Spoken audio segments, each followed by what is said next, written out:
You see, in this life, one man's disadvantage is another man's advantage.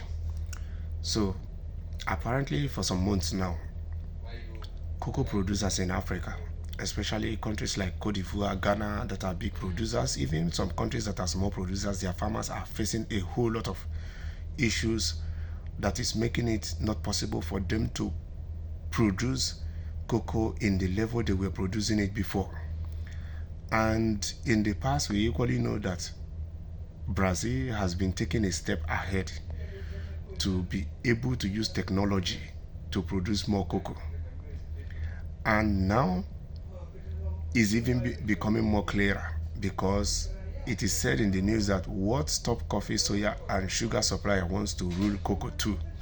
So it means that at the moment, Brazil is ruling soya and sugar in the world, and they want to take advantage that these African biggest producers or exporters are having issue. They want to take that advantage and take advantage of modern day technology to equally rule the cocoa too. So recently planted cocoa seedlings are seen in an irrigated field in a farm near Barreiras in Bahia, Brazil. So what is he telling you? More than 30 years after Brazil's once thriving crop was nearly decimated by disease, a shortfall on the other side of the Atlantic gives farmers a foothold.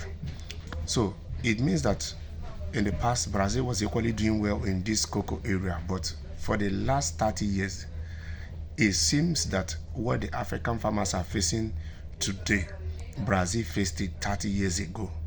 But Brazil has done well to take advantage of modern day technology to be able to overcome these problems. And they are trying what they can now to take total advantage of the problems these farmers in Africa are having to rule this industry. So my 2 cents on this is African government should do more to protect African cocoa farmers. African government should do more to protect African farmers at large because farmers have a long way in contributing to our existence, to our survival, to our day-to-day activities. They bring a whole lot to the table.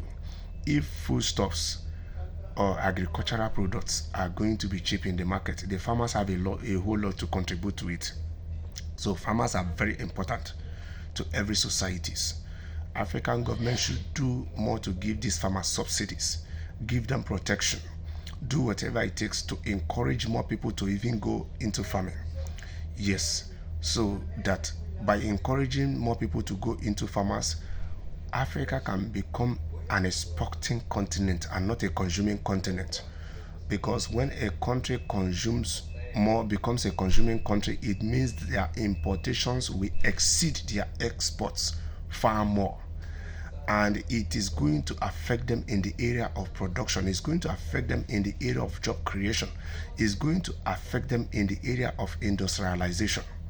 So African governments have a whole lot to do to help African farmers to grow. A whole lot. Protection, subsidies, borrowing them easily, loan to be paid back with lesser interest is going to go a long way in transforming and helping African farmers and to encourage new farmers to come into the business.